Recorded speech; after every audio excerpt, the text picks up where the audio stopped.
Welcome back to Strat Chat. My name is Martin and we are beginning another playthrough today, obviously looking at tours and tournaments. Quite excited to have a look at this. But first thing I want to do was just talk about the Twitch stream that happened last week. Unfortunately, my stepmother passed away, and obviously it was necessary for me to cancel that live stream. Obviously there were lots of things going on here, but so thank you very much to people for their patience. I know that people will be understanding. So we're going to be back on Tuesday with the Twitch stream, and I really had some careful thinking about this really, but we've played one session at an hour and a half as starting in the Duchy of Viking, and of course we've got all these new mechanics coming out with tours and tournaments. It just seems to me the sensible thing is to restart that playthrough. And again, apologies to people who perhaps wanted to see how that one went on. And I think we're going to carry on being a Viking, but we're going to change the location of the start for that, just so that we can have perhaps a more interesting Varangian adventure at the outset. So tune in on Tuesday. I think it's going to be a lot of fun. Tune in on Tuesday. Remember, it's Strat Chat 2 if you haven't already checked it out, and it's Tuesday, and it will start at 7 o'clock UK time, which is British summer time at the moment, BST, and also it will run for 1.5 hours. So see you there. Looking forward to that. The next thing is I want to talk about this game. So Bohemia is a tall start, a kind of starting position. And I'll talk about that in a lot more depth in a moment. I mean, a lot of this session, this first episode, is really going to be about analysing the position, and perhaps and also having a look at just how things are a little bit different with tours and tournaments. And maybe we'll get on to sort of do a journey or whatever, but it's really going to be focused on playing tour in more detail at our starting position, character, etc. Okay, so first thing to notice really is just what a kind of a unique sort of geographical region Bohemia is. We're just down the road. I used to get them muddled up. We're just down the road from our one proud Bavarian, no doubt, would be living around there. In fact, does it actually border us? Not quite, because we've got this impassable terrain. I used to get those two muddled up, but here we go. This is Bohemia. The first thing to notice is that it is an independent dukedom, and you can see that the whole of that area there is covered by this dukedom. Bohemia, we control all of it. We are independent in a relatively unindependent world. You can see we've got the East Frankians over here, and they're Catholic, and then over here we've got a much more sort of broken up sort of situation. They're reasonably big and powerful realms. They tend to be of the same religion as us, that is the Sloviansk Pravda. I think my idea will be quite early on to change to Catholic, so that we're a little bit more friendly with these people, and indeed with these people. But in terms of the duchy structure, so we've got this duchy here, and it's very, very wealthy. Altogether we have 8 counties. 1, 2, 3, 4, 5, 6, 7, and Prague itself.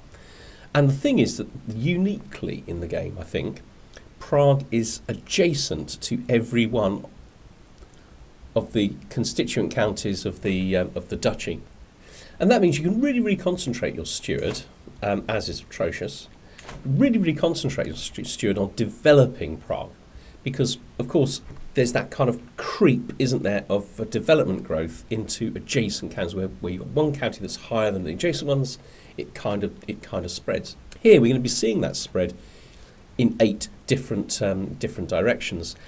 And the reason this is particularly unique is that every single county within that area shares the same culture.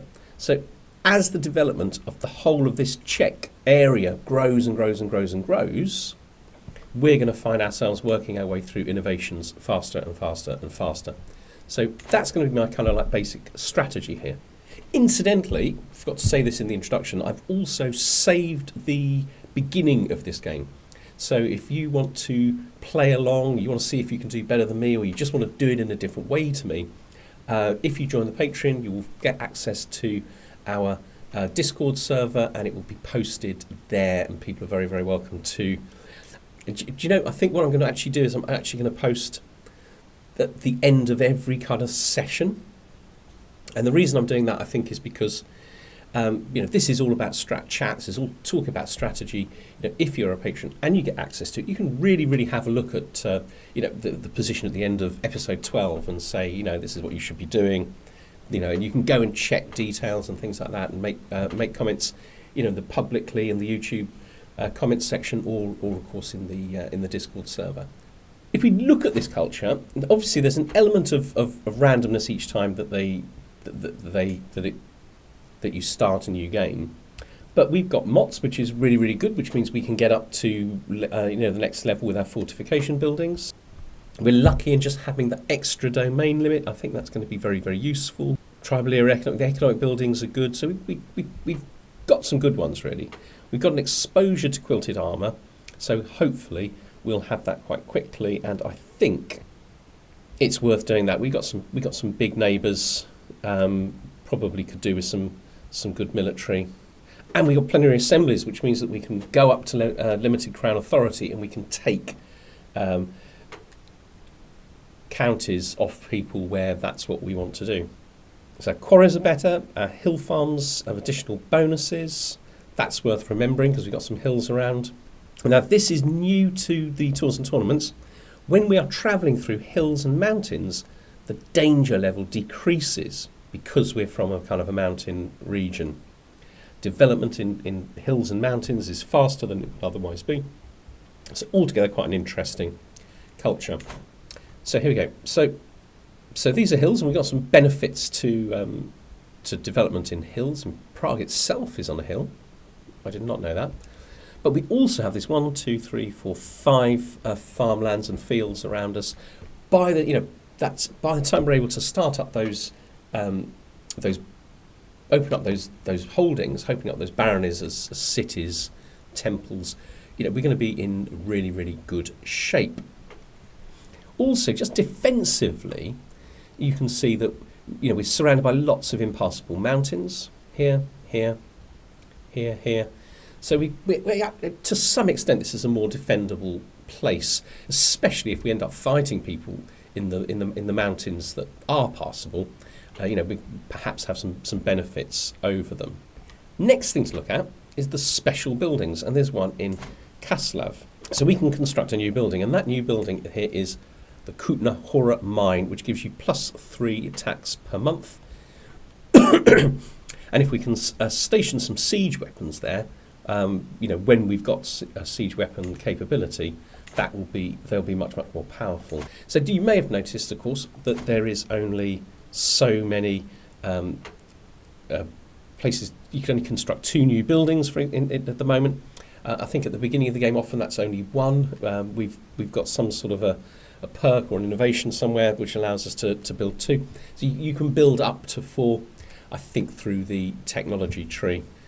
Also, and I think this is a really, really big improvement, we can also see how we've got, you can already see where buildings are. So we can construct the university here. It tells us what it is, even though we aren't able to build it yet. We won't be able to build it until we get to development level of 30. So that's obviously going to take quite a long time to get there. And whoever is the king at that time will also have to be exalted among men. It won't be me, because I'm a relatively elderly character. We'll have a look at 67. We'll have a look at myself in a minute. There's also this new tab. Economy shows you where these buildings are. There's my Kutna Hora mining settlement, and there's the university, and we can see where there are other things around us. So if we were expansionistic, we would be able to be able to see very easily useful things to be heading for. I was wondering how you formed a kingdom. Well, I think I've worked it out. So this is the Kingdom of Bohemia. It is identical to the Duchy geographically of Bohemia. So there is only one duchy. We already control all of it, but we can't form the kingdom because we've got enough counties.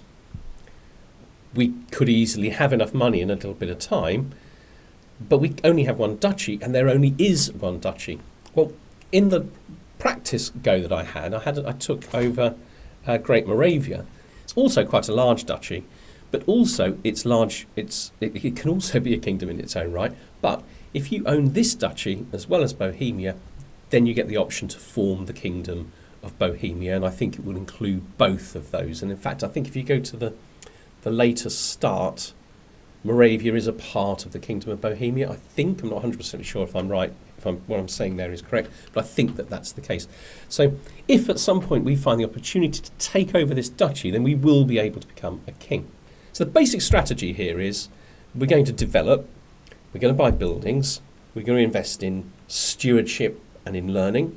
We're not going to be doing a huge amount of conquering. What we really want to do is create a situation where we're going to be able to really explore some of the tournaments and the tours and those kind of mechanics in a lot of depth. And for that, I think we just need a little bit of strength, a little bit of residual income, so that we can start exploring those things.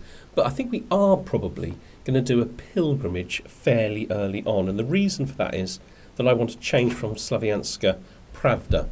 Interestingly, this religion allows us to raid, even though we are a feudal kingdom. It might be worth me trying to take advantage of that a little bit while I'm waiting to be able to convert to Catholicism, but I'm going to be converting to Catholicism really quite early on. In fact, converting to that faith will only cost 250. I mean, it's piddling, isn't it? It wouldn't take us all that long to get there. So one of the first things I'm going to do is I'm going to go on a pilgrimage. I'm going to explore the mechanics of going on a journey. I'm going to go on as a cheap pilgrimage as I can. And we'll explore those mechanics a little bit and see what happens. Let's look at our chosen lifestyle. Stewardship is good. Really tempted to just go for this. Reset perks and get the ones on this side.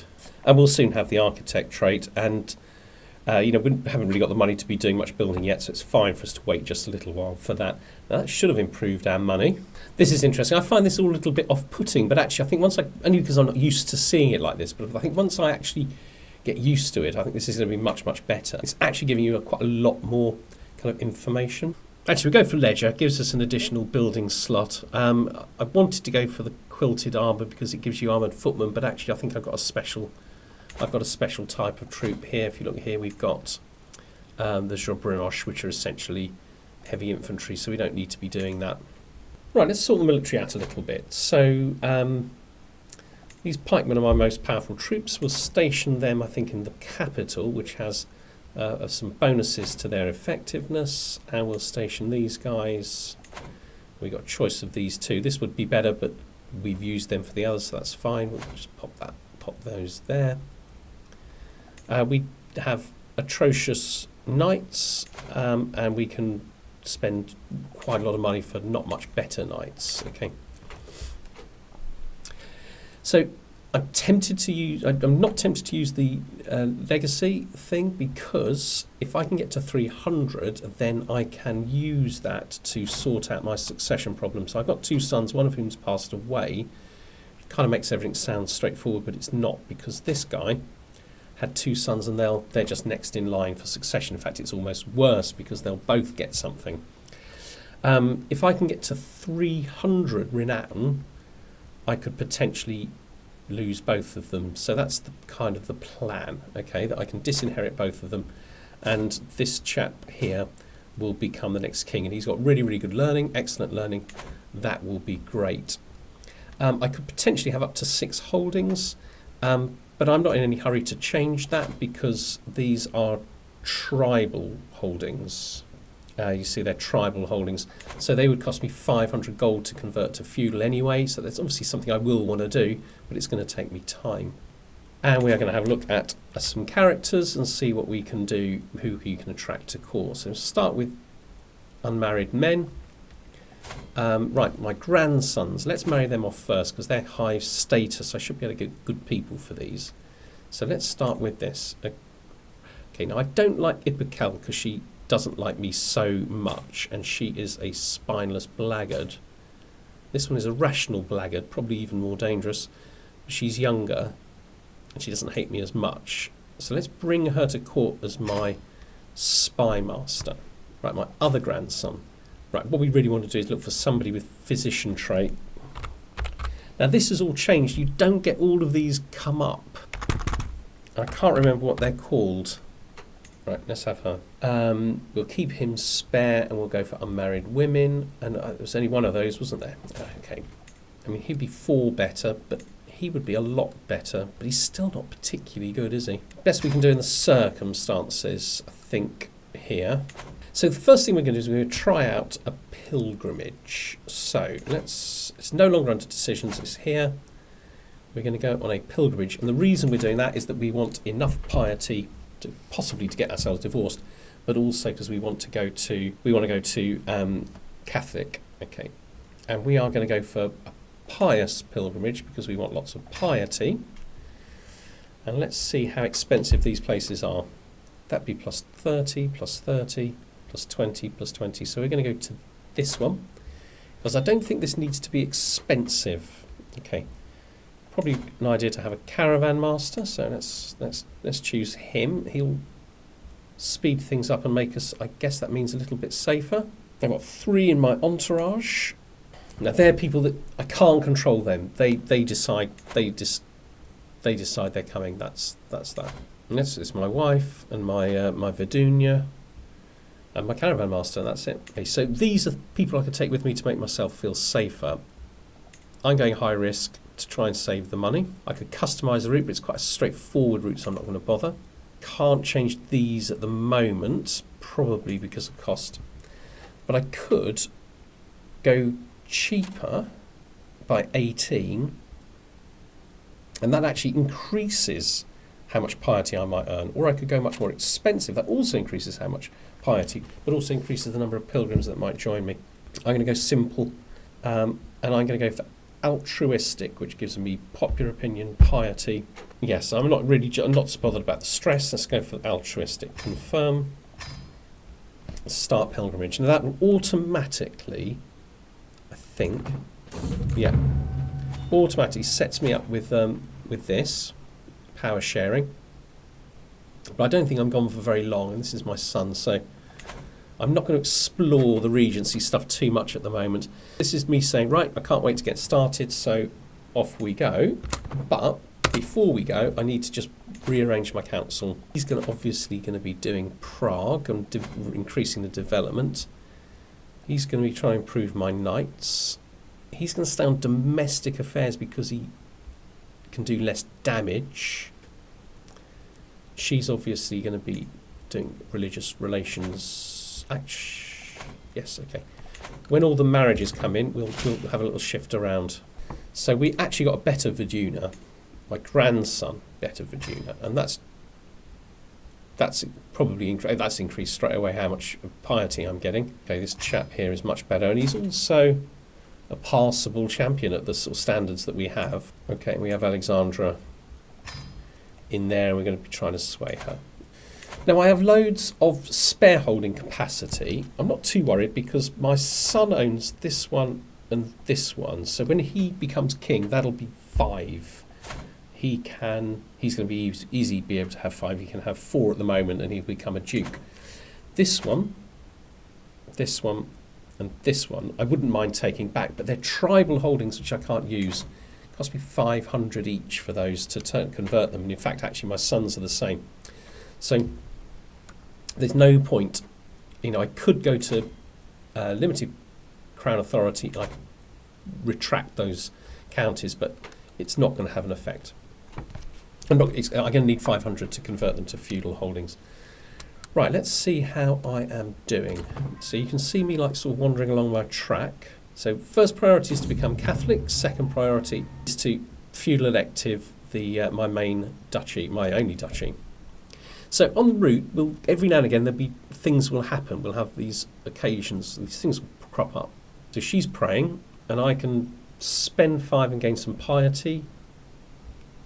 I mean, I think that's, we're here for piety, aren't we? So let's do that. Right, danger here. Okay, so how much danger? What's percent chance of danger? It's because I'm in a forest. Although I think because of my culture, I'm a little bit safer in forest. Anyway. So Drislav is in charge of food supplies, and they're useless. Patches of mould. Right, what do? It's just a bit of mould. Crack on. 50% chance I'm ill. I need a physician. She's poor as well. That awful, terrible woman. So it's not the first time I catch my caravan leader fiddling around with some flowers, picking along the road. Sometimes I swear I even hear him sighing, overlooking no one's holding. My liege, he says, when he notices that I've been observing him, it's not a secret that my heart has found a new home from far from home. Alas, my liege, my soul aches for Wisława. My desires know no end. Her eyes, her hair, I long for her just to salute. I die for a word. Please, I beg you, let me stay with her. This is my caravan master. Okay, so I can let him go. He likes me more, and she likes me more. Okay, let's have her join the court. I mean, what's she like? Let's just go for it. Get her to join the court.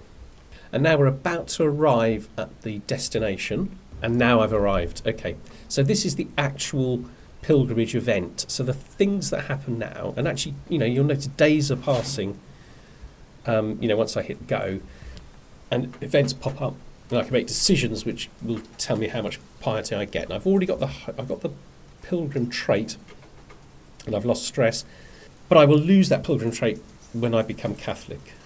Okay, so here we are, 3 months I'm here. And up here we get these like random events. So I've just gained 50 piety and lost some stress because I observed a good omen. We saunter past the stalls, we approach a strange man. Yeah, I think we'll pass. Okay, I've just gained 15 gold and some stewardship lifestyle experience.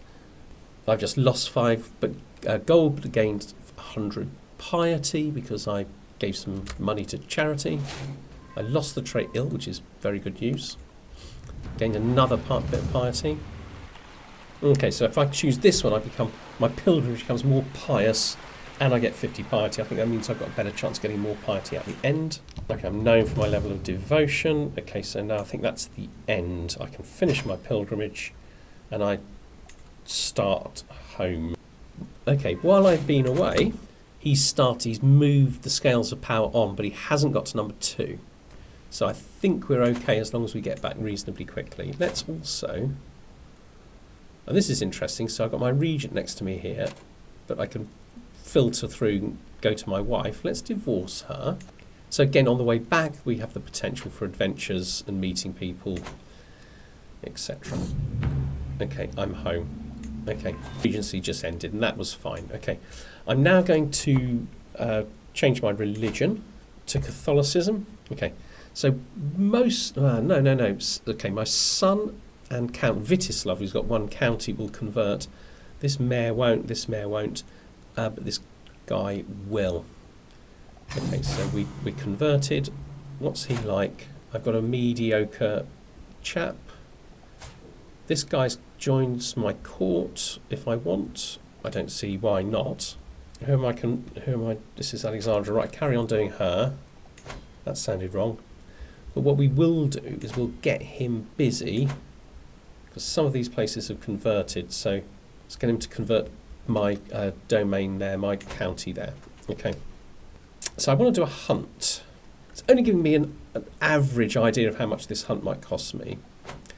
And I've got some options here, so I could go for falconry, but I think I'm going to go straight forward, stick to the kind of hunts we slightly remember from before. Now these are all different places where I can hunt. I'll have to travel to them. If I hover over Prague, the hunting is slightly better because there are hills, plus hills. But here, it's forest, and there are no holdings. And kind of the more remote and undeveloped an area is, the better the hunting is. This is mountains, no holdings, mountains, no holdings, mountains, no holdings. So I don't think it matters which of these that I choose. I'm going to choose that one. Decide who I'm going to bring. Court hunters, rivals, lovers, get rid of the glory hound vassals. Haven't got a liege anyway. I might bring vassals. There's no fellow vassals. I just don't want to bring all courtiers. Okay. So we've got 10 people with us. We're going for, again, we're not protecting ourselves particularly. We're using this chap. I think what we want to do here is slay a beast, because that's the high, because what we want is prestige, because we want to do the feudal elective on the duchy thing. Now let's have a look at these. So no cost, Some cost, increased success chance, effect increases with court servants and court amenities. So increased success chance markedly.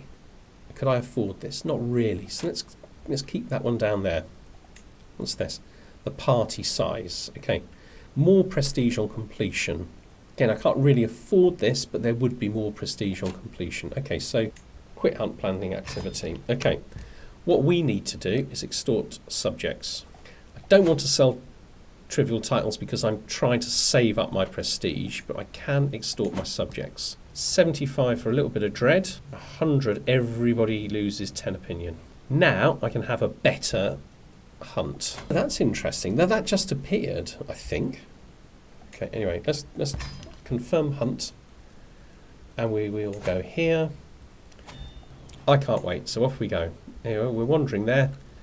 Right, and we're there. Okay, so we're making camp, and we check everything, and here we are with the people that we're with, and you see that success chance is low, but I will get I gain some prestige by getting a master of the hunt, and that will increase my chance up to 40%. That's really, really good. You see the days passing there. Might slow this down. So we think there's a row around here, so we can have a mild chance of danger, but which gives us a mediocre increase to prestige, or 3 of 5. So this is a better prestige increase.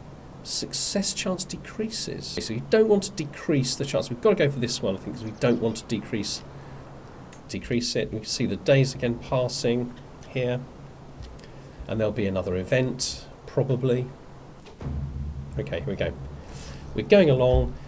We hear a hissing from atop the mountain steed. Look at that abhorrent Bampot. He points at my son and heir, who seems to be having a hard time bearing the insult.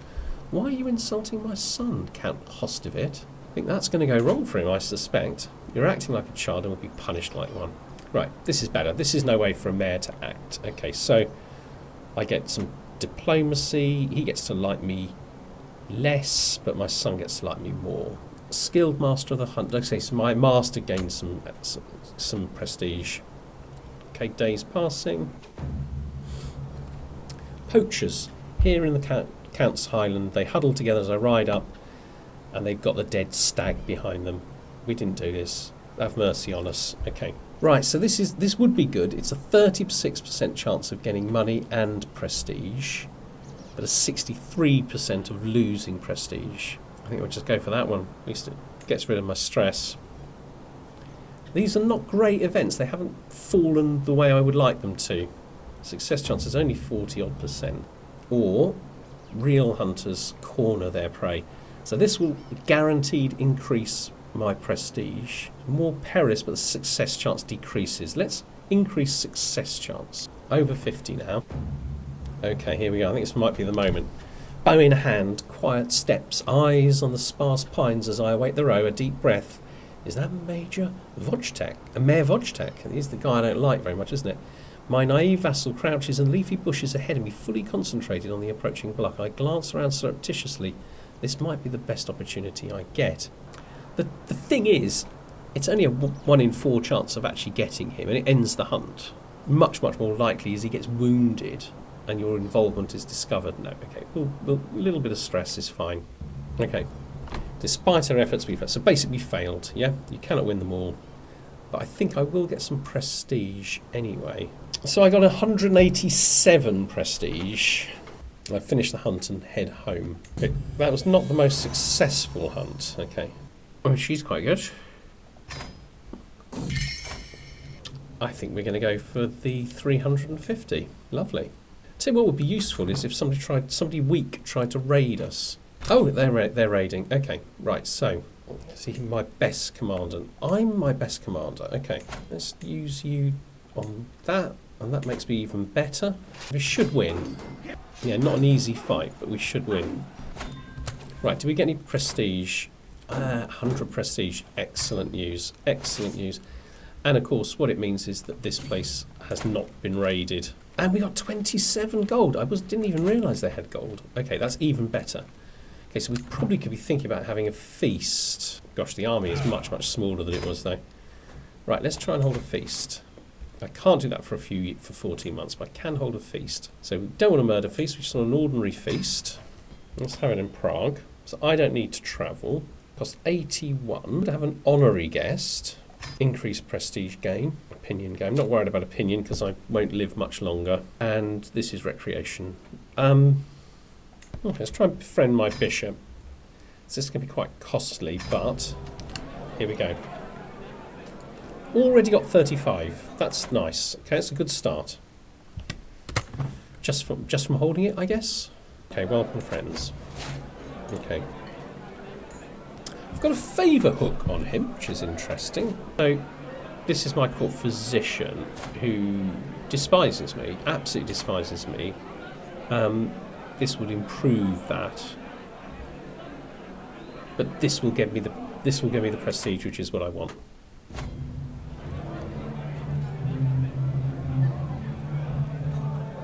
Yeah, that's what I want. I might have to sack her as my... Okay, so this is about my friend. This is the guy I want to befriend. Okay, 5% chance I charm him. 5% chance he wants to talk more. 89% he doesn't really like me. You're fun, but not that fun. Okay, but he gains 30 opinion of me. Gives me a little bit of stress. That's not too bad. I gain 150 prestige. Lose stress, but he loses opinion of me. This is fine. Let's go for that, because I've already got the 1,500 that I want. I'm going to go back below 1,500. Typical. Okay, right. Perfect. I've got a lot of prestige. Do I want to be an eager reveller? Let's go for it. Everyone hates me. So let's finish the feast.